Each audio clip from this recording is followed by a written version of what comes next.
श्रीगणेशाय नमः। अथ दरिद्रनाशन विष्णुस्तोत्रम्। मार्कण्डेय उवाच। नरं नृसिंहं नरनाथमच्युतं प्रलम्ब्य बाहुं कमलायते क्षणम्। क्षितीश्वरैरर्चितपादपङ्कजं नमामि विष्णुं पुरुषं पुरातनं। जगत्पतिं क्षीरसमुद्रमन्दिरं तं सारङ्गपाणिं मुनिवृन्दवन्दितं। श्रियः पतिं श्रीधरमीशमीश्वरं नमामि गोविन्दमनन्तवर्चसम्। अजं वरेण्यं जनदुःखनाशनं गुरुं पुराणं पुरुषोत्तमं प्रभुं।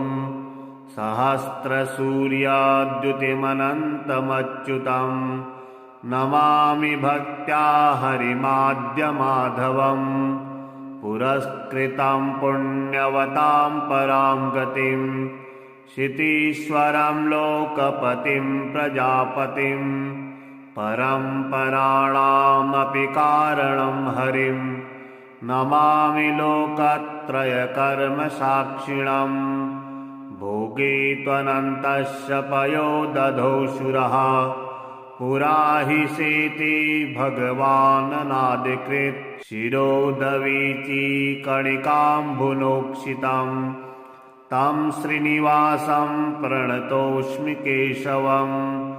यो नारसिंहं वपुरास्थितो महान् सुरोर्मुरारिर्मधुकैटभान्तकृत्। समस्तलोकार्तिहरं हिरण्यकं नमामि विष्णुं सततं नमामि। अनन्तमव्यक्तमतीन्द्रियं विभुं स्वे स्वे हि रूपे स्वयमेव संस्थितं। योगेश्वरैरेव सदा नमस्कृतं नमामि भक्त्या सततं जनार्दनम्। आनन्दमेकं विरजं विदात्मकं वृन्दालयं योगिभिरेव पूजितम्। अणोरणीयां समवृद्धिमक्षयं नमामि भक्तप्रियमीश्वरं हरिम्। नरं नृसिंहं नरनाथमच्युतं प्रलम्ब्य बाहुं कमलायते क्षणम्। क्षितीश्वरैरर्चितपादपङ्कजं नमामि विष्णुं पुरुषं पुरातनं। जगत्पतिं क्षीरसमुद्रमन्दिरं तं सारङ्गपाणिं मुनिवृन्दवन्दितं। श्रियः पतिं श्रीधरमीशमीश्वरं नमामि गोविन्दमनन्तवर्चसम्। अजं वरेण्यं जनदुःखनाशनं गुरुं पुराणं पुरुषोत्तमं प्रभुं। सहस्रसूर्याद्युतिमनन्तमच्युतं नमामि भक्त्या हरिमाद्यमाधवम्। पुरस्कृतं पुण्यवतां परां गतिं क्षितीश्वरं लोकपतिं प्रजापतिं। परम्पराणामपि कारणं हरिं नमामि लोकत्रयकर्मसाक्षिणं। भोगे त्वनन्तस्य पयोदधौ सुरः पुरा हि सेति भगवाननादिकृत्। शिरोदवीचिकणिकाम्बुनोक्षितं तं श्रीनिवासं प्रणतोऽस्मि केशवम्। यो नारसिंहं वपुरास्थितो महान् सुरोर्मुरारिर्मधुकैटभान्तकृत्। समस्तलोकार्तिहरं हिरण्यकं नमामि विष्णुं सततं नमामि। अनन्तमव्यक्तमतीन्द्रियं विभुं स्वे स्वे हि रूपे स्वयमेव संस्थितं। योगेश्वरैरेव सदा नमस्कृतं नमामि भक्त्या सततं जनार्दनम् आनन्दमेकं विरजं विदात्मकं वृन्दालयं योगिभिरेव पूजितम् अणोरणीयां समवृद्धिमक्षयं नमामि भक्तप्रियमीश्वरं हरिम् नरं नृसिंहं नरनाथमच्युतं प्रलम्बबाहुं कमलायते क्षणं क्षितीश्वरैरर्चितपादपङ्कजं नमामि विष्णुं पुरुषं पुरातनं जगत्पतिं क्षीरसमुद्रमन्दिरं तं सारङ्गपाणिं मुनिवृन्दवन्दितं श्रियः पतिं श्रीधरमीशमीश्वरं नमामि गोविन्दमनन्तवर्चसम् अजं वरेण्यं जनदुःखनाशनं गुरुं पुराणं पुरुषोत्तमं प्रभुं सहस्रसूर्याद्युतिमनन्तमच्युतं नमामि भक्त्या हरिमाद्यमाधवम् पुरस्कृतं पुण्यवतां परां गतिं क्षितीश्वरं लोकपतिं प्रजापतिं परम्पराणामपि कारणं हरिं नमामि लोकत्रयकर्मसाक्षिणं भोगे त्वनन्तस्य पयोदधौ शूरः पुरा हि सेति भगवाननादिकृत् शिरोदवीचीकणिकाम्बुनोक्षितं तं श्रीनिवासं प्रणतोऽस्मि केशवं यो नारसिंहं वपुरास्थितो महान् सुरोर्मुरारिर्मधुकैटभान्तकृत् समस्तलोकार्तिहरं हिरण्यकं नमामि विष्णुं सततं नमामि अनन्तमव्यक्तमतीन्द्रियं विभुं स्वे स्वे हि रूपे स्वयमेव संस्थितं योगेश्वरैरेव सदा नमस्कृतं नमामि भक्त्या सततं जनार्दनम् आनन्दमेकं विरजं विदात्मकं वृन्दालयं योगिभिरेव पूजितम् अणोरणीयां समवृद्धिमक्षयं नमामि भक्तप्रियमीश्वरं हरिम् नरं नृसिंहं नरनाथमच्युतं प्रलम्बबाहुं कमलायते क्षणं क्षितीश्वरैरर्चितपादपङ्कजं नमामि विष्णुं पुरुषं पुरातनं जगत्पतिं क्षीरसमुद्रमन्दिरं तं सारङ्गपाणिं मुनिवृन्दवन्दितं श्रियः पतिं श्रीधरमीशमीश्वरं नमामि गोविन्दमनन्तवर्चसम् अजं वरेण्यं जनदुःखनाशनं गुरुं पुराणं पुरुषोत्तमं प्रभुं सहस्रसूर्याद्युतिमनन्तमच्युतं नमामि भक्त्या हरिमाद्यमाधवं पुरस्कृतं पुण्यवतां परां गतिं क्षितीश्वरं लोकपतिं प्रजापतिं परम्पराणामपि कारणं हरिं नमामि लोकत्रयकर्मसाक्षिणं भोगे त्वनन्तस्य पयोदधौ शूरः पुरा हि सेति भगवाननादिकृत् शिरोदवीचीकणिकाम्बुनोक्षितं तं श्रीनिवासं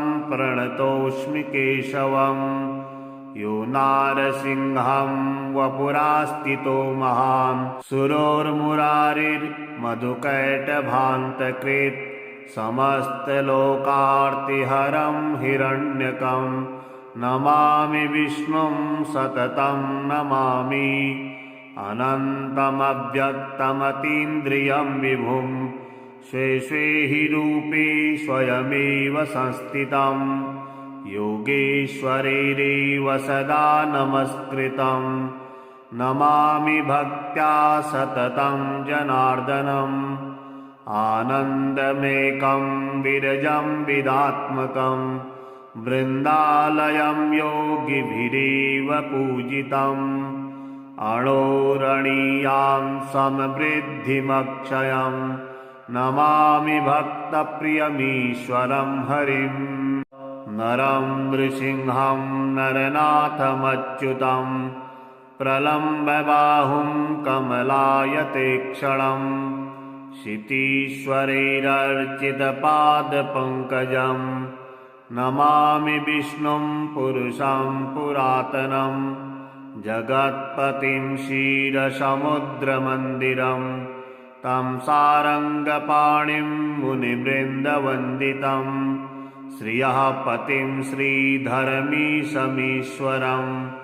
नमामि गोविन्दमनन्तवर्चसम् अजं वरेण्यं जनदुःखनाशनं गुरुं पुराणं पुरुषोत्तमं प्रभुं सहस्रसूर्याद्युतिमनन्तमच्युतं नमामि भक्त्या हरिमाद्यमाधवं पुरस्कृतं पुण्यवतां परां गतिं क्षितीश्वरं लोकपतिं प्रजापतिं परम्पराणामपि कारणं हरिं नमामि लोकत्रयकर्मसाक्षिणं भोगे त्वनन्तस्य पयोदधौ शूरः पुरा हि सेति भगवाननादिकृत् शिरोदवीचीकणिकाम्बुनोक्षितं तं श्रीनिवासं प्रणतोऽस्मि केशवम् यो नारसिंहं वपुरास्थितो महान् सुरोर्मुरारिर्मधुकैटभान्तकृत् समस्तलोकार्तिहरं हिरण्यकं नमामि विष्णुं सततं नमामि अनन्तमव्यक्तमतीन्द्रियं विभुं स्वे स्वे हि रूपे स्वयमेव संस्थितं योगेश्वरैरेव सदा नमस्कृतं नमामि भक्त्या सततं जनार्दनम् आनन्दमेकं विरजं विदात्मकं वृन्दालयं योगिभिरेव पूजितम् अणोरणीयां समवृद्धिमक्षयं नमामि भक्तप्रियमीश्वरं हरिम् नरं नृसिंहं नरनाथमच्युतं प्रलम्बबाहुं कमलायतेक्षणं क्षितीश्वरैरर्चितपादपङ्कजं नमामि विष्णुं पुरुषं पुरातनं जगत्पतिं क्षीरसमुद्रमन्दिरं तं सारङ्गपाणिं मुनिवृन्दवन्दितं श्रियः पतिं श्रीधरमीशमीश्वरं नमामि गोविन्दमनन्तवर्चसम् अजं वरेण्यं जनदुःखनाशनं गुरुं पुराणं पुरुषोत्तमं प्रभुं सहस्रसूर्याद्युतिमनन्तमच्युतं नमामि भक्त्या हरिमाद्यमाधवम् पुरस्कृतं पुण्यवतां परां गतिं क्षितीश्वरं लोकपतिं प्रजापतिं परम्पराणामपि कारणं हरिं नमामि लोकत्रयकर्मसाक्षिणं भोगे त्वनन्तस्य पयोदधौ शूरः पुरा हि सेति भगवाननादिकृत् शिरोदवीचीकणिकाम्बुनोक्षितं तं श्रीनिवासं प्रणतोऽस्मि केशवम् यो नारसिंहं वपुरास्थितो महान् सुरोर्मुरारिर्मधुकैटभान्तकृत् समस्तलोकार्तिहरं हिरण्यकं नमामि विष्णुं सततं नमामि अनन्तमव्यक्तमतीन्द्रियं विभुं स्वे स्वे हि रूपे स्वयमेव संस्थितं योगेश्वरैरेव सदा नमस्कृतं नमामि भक्त्या सततं जनार्दनम् आनन्दमेकं विरजं विदात्मकं वृन्दालयं योगिभिरेव पूजितम् अणोरणीयां समवृद्धिमक्षयं नमामि भक्तप्रियमीश्वरं हरिं नरं नृसिंहं नरनाथमच्युतं प्रलम्बबाहुं कमलायते क्षणं क्षितीश्वरैरर्चितपादपङ्कजं नमामि विष्णुं पुरुषं पुरातनं जगत्पतिं क्षीरसमुद्रमन्दिरं तं सारङ्गपाणिं मुनिवृन्दवन्दितं श्रियः पतिं श्रीधरमीशमीश्वरं नमामि गोविन्दमनन्तवर्चसम् अजं वरेण्यं जनदुःखनाशनं गुरुं पुराणं पुरुषोत्तमं प्रभुं सहस्रसूर्याद्युतिमनन्तमच्युतं नमामि भक्त्या हरिमाद्यमाधवं पुरस्कृतं पुण्यवतां परां गतिं क्षितीश्वरं लोकपतिं प्रजापतिं परम्पराणामपि कारणं हरिं नमामि लोकत्रयकर्मसाक्षिणं भोगे त्वनन्तस्य पयोदधौ शूरः पुरा हि सेति भगवाननादिकृत् शिरोदवीचीकणिकाम्बुनोक्षितं तं श्रीनिवासं प्रणतोऽस्मि केशवम् यो नारसिंहं वपुरास्थितो महान् सुरोर्मुरारिर्मधुकैटभान्तकृत् समस्तलोकार्तिहरं हिरण्यकं नमामि विष्णुं सततं नमामि अनन्तमव्यक्तमतीन्द्रियं विभुं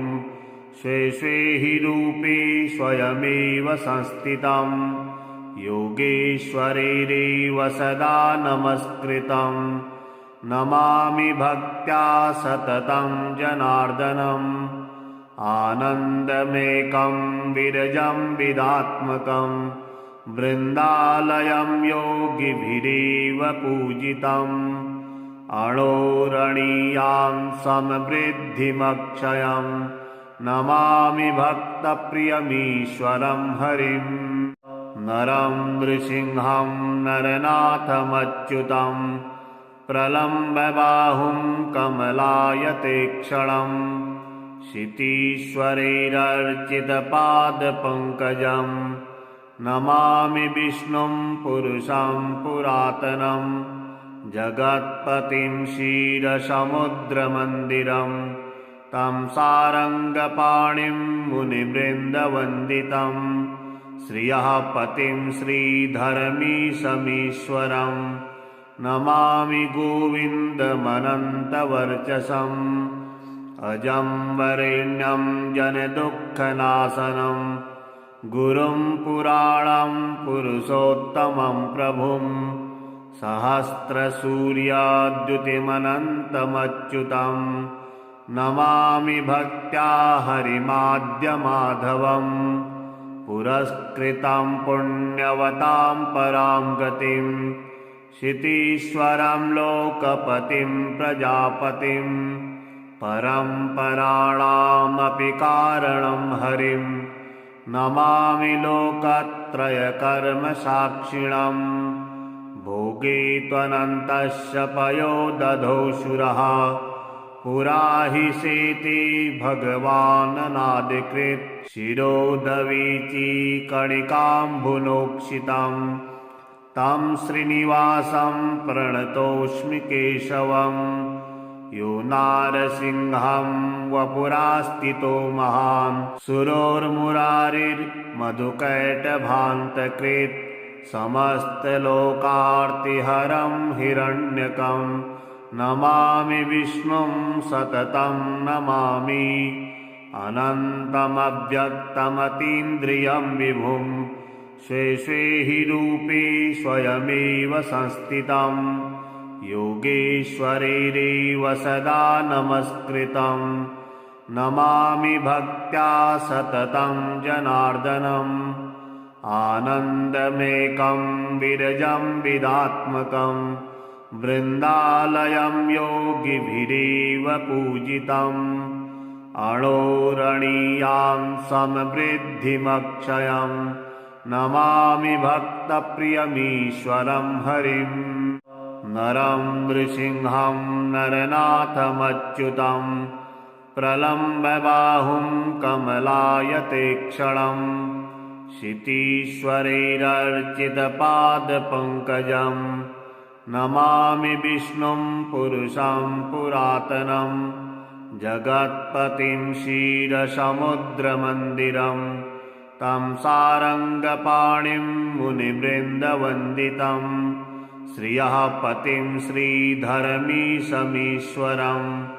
नमामि गोविन्दमनन्तवर्चसम् अजं वरेण्यं जनदुःखनाशनं गुरुं पुराणं पुरुषोत्तमं प्रभुं सहस्रसूर्याद्युतिमनन्तमच्युतं नमामि भक्त्या हरिमाद्यमाधवं पुरस्कृतं पुण्यवतां परां गतिं क्षितीश्वरं लोकपतिं प्रजापतिं परम्पराणामपि कारणं हरिं नमामि लोकत्रयकर्मसाक्षिणं भोगे त्वनन्तस्य पयोदधौषुरः पुरा हि सेति भगवाननादिकृत् शिरोदवीचीकणिकाम्बुनोक्षितं तं श्रीनिवासं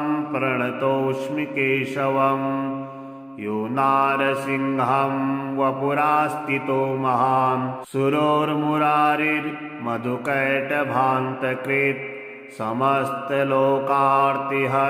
हिरण्यकं नमामि विष्णुं सततं नमामि अनन्तमव्यक्तमतीन्द्रियं विभुं स्वे स्वे हि रूपे स्वयमेव संस्थितं योगेश्वरैरेव सदा नमस्कृतं नमामि भक्त्या सततं जनार्दनम् आनन्दमेकं विरजं विदात्मकं वृन्दालयं योगिभिरेव पूजितम् अणोरणीयां समवृद्धिमक्षयं नमामि भक्तप्रियमीश्वरं हरिं नरं नृसिंहं नरनाथमच्युतं प्रलम्बबाहुं कमलायतेक्षणं क्षितीश्वरैरर्चितपादपङ्कजं नमामि विष्णुं पुरुषं पुरातनं जगत्पतिं क्षीरसमुद्रमन्दिरं तं सारङ्गपाणिं मुनिवृन्दवन्दितं श्रियः पतिं श्रीधरमीशमीश्वरं नमामि गोविन्दमनन्तवर्चसम् अजं वरेण्यं जनदुःखनाशनं गुरुं पुराणं पुरुषोत्तमं प्रभुं सहस्रसूर्याद्युतिमनन्तमच्युतं नमामि भक्त्या हरिमाद्यमाधवं पुरस्कृतं पुण्यवतां परां गतिं क्षितीश्वरं लोकपतिं प्रजापतिं परम्पराणामपि कारणं हरिं नमामि लोकत्रयकर्मसाक्षिणं भोगे त्वनन्तस्य पयोदधौषुरः पुरा हि सेति भगवाननादिकृत् शिरोदवीची कणिकाम्बुनोक्षितं तं श्रीनिवासं